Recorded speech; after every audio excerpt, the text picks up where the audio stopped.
Hey everyone, JSD Cool here, and welcome to another episode of Coolcraft Season 4. In this episode, we will be preparing for the entire annihilation of this area here, surrounding, of course, the witch hut. And also, someone else is online now. The formerly known as the Golden Creeper got a new account, apparently. Maybe we'll have the old account come back on. Anyhow, that's not important, because today we are going to be preparing for the World Eater. That will, in the next episode, wipe this whole area out.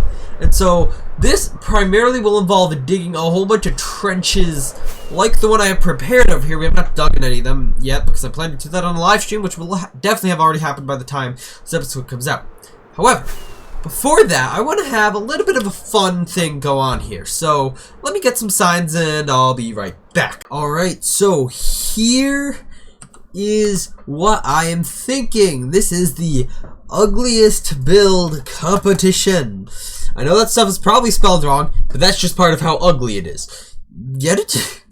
So now, the goal is to build the most vile looking thing that you can in this area. This area being the perimeter that will eventually be dug out.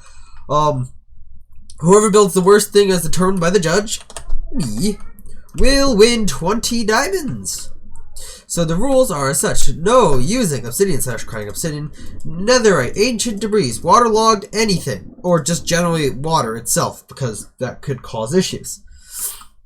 2, you can enter as many times as you want, because the more ugly entries, the better. It does not guarantee that you, does not necessarily make sure you have a higher spot. It just means that you built more things that can potentially be ugly. And 3, do not touch another's build. 3, do not touch another build. And 4, all builds must be in the area, again, the perimeter. All builds will be destroyed by the World Eater when it runs, because that's kind of the idea. They're ugly, they will get destroyed by the World Eater. Anyhow, I'm now going to notify the other members of the server that this is going on, and we'll see what they build.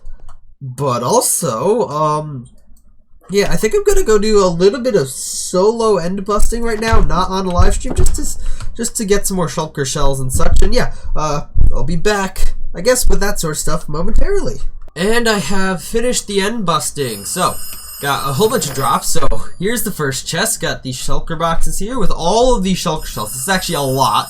Got a whole bunch of elytras, which means I'll be able to make a the fireworks shop again this season. So that's great. I got a whole bunch of random diamond tools, which I'm never going to use. Also, 14 diamonds. Pretty cool. We also got all this other armor and stuff, which it's not that interesting. Maybe I'll trick someone into putting this stuff on their body again. So that'll be fun. Preparation number 1 has been completed, and that is preparing for the trenches that will go around the edges of the perimeter here. So as you can see, I have cobblestone strips down the sides here for where we will eventually use TNT dupers to blow that up, and I will be doing that, I believe, in a live stream soon. Maybe I feel Monday-ish. I don't know. This is like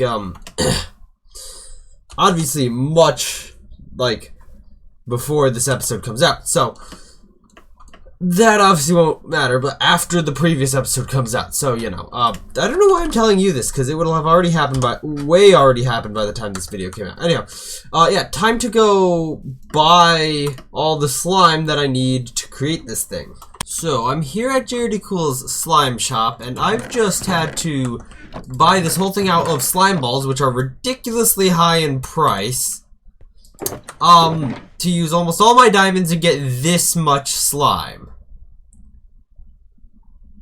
Yeah, I'm gonna go to his base to get more, but you know, after I get more diamonds, apparently, it is now the next day, and I have acquired a whole stack of diamond the frick? That's even worse than the thing that Super Tylerman did in the previous episode. Anyhow, let's see if JD Cool has restocked his shop here. He may have, he may not have. Oh good, he did. I didn't bring any shulker boxes. Be right back. I have managed to gather, or should I say clean out, all the slime from JRD Cool, and now there's a wall of text in my face. I'm not gonna read that yet, but yeah. This should be enough slime for the World Eater, and I do have a bit more slime over here to actually build the TNT dupers to dig the trenches, which will include like half of this house, which is funny. Anyhow, I have 24 diamond blocks and 2 diamonds left, along with the 20 diamonds I set aside for the ugliest builds competition. It should take place there. So how many diamonds do I have? Similar to the amount I had, but I'm no longer the richest person because that's quite clearly now JRD Cool after how many diamonds I gave him for slime. Actually, I just did the math, and I spent 9 stacks and 27 diamonds on slime.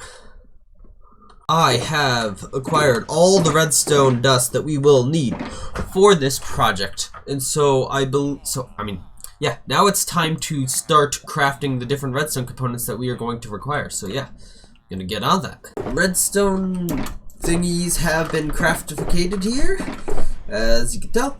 Now it's on to everything else that is required for the World Eater, I guess. I have gathered all of the resources necessary to build the World Eater, except for the dragon egg here. We need 44 of them, and I currently have 1. So we are going to need to duplicate this, and similar to the way we were doing it last season, we need to duplicate it. Alright, so similar to how we did this last season, we're gonna need to place a fence gate in the center here. But that's a little bit of a challenge right now because of the way the end pro set up. I think I can, just about squeak into those pistons right there. So now that we got that, what we have to do is we have to go 6 blocks above the actual portal here. So, like so. So now, simply, I believe all we do is we simply place down this dragon egg, let it fall through the portal. Then we grab our piston and redstone torch here and go through the portal. And we've got a duplicated dragon egg. Alright, now we just kind of repeat this simple process here a few times, and yeah. Then we have all the dragon eggs that we require. Alright, so now I have gotten a stack of dragon eggs now, which obviously we only needed 44, but it's exponential growth with that sort of duplication. So, got a whole stack. Put the one back there. We'll say that one's the original one, and all these others are copies. So yeah, that will be all of the actual things required to build the World Eater itself in its entirety. Including all the slime blocks right here, which was, by the way, the most expensive thing I've ever had to do on Coolcraft ever, is buy all these slime blocks. That was over 9 stacks of diamonds. Over 9 stacks of diamonds is how much that stuff cost. Anyway, now we've gotten the actual items for the World Eater itself. The next thing that we need to do is dig the trenches, which I will probably do on a live stream. Alright, I have completed the live stream. However, it appears that because I had to split the stream into 2 halves, into 2 parts, because I had to go to the bathroom all of a sudden really badly in 30 minutes in. So the second part didn't end up apparently being streamed on YouTube. OBS said it was being streamed, but I didn't actually check on YouTube itself to see if it was being streamed. But yeah, anyhow, we did the whole thing. I pretty much did it in what I thought was live stream. Also, I built this wall here because the explosions got kind of close to my chest and I got nervous.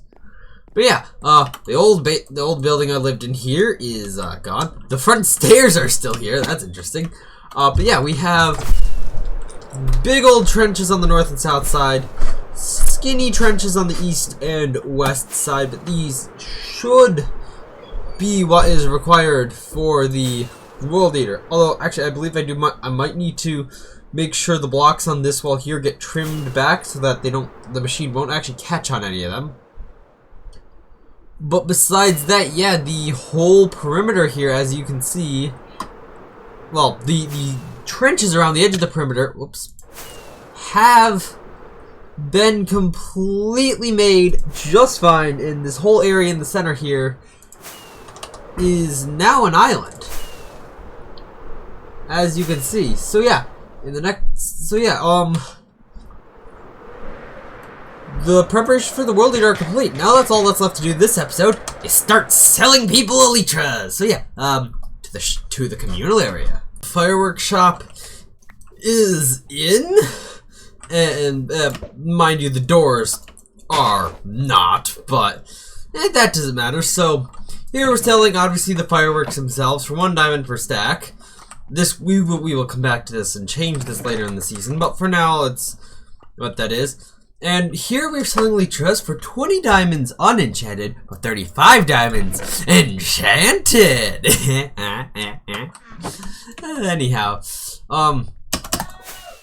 yeah, you may have noticed that this is, I mean, no one did really, but anyhow, this is the exact same design of a shop for the most part, the same design for the fireworks shop that I have built in every season. It's essentially just become tradition at this point that I build this exact shop with a different roof every single season. And so that's what I'm doing. And what I've done here, but yeah. The fireworks shop is now open for business. And I am going to say thank you all for watching. Hope you enjoyed. Please make sure to like and subscribe. Check out the Discord linked in the description. And I will see you all in the next episode of Coolcraft, where we're doing the World Eater. Bye!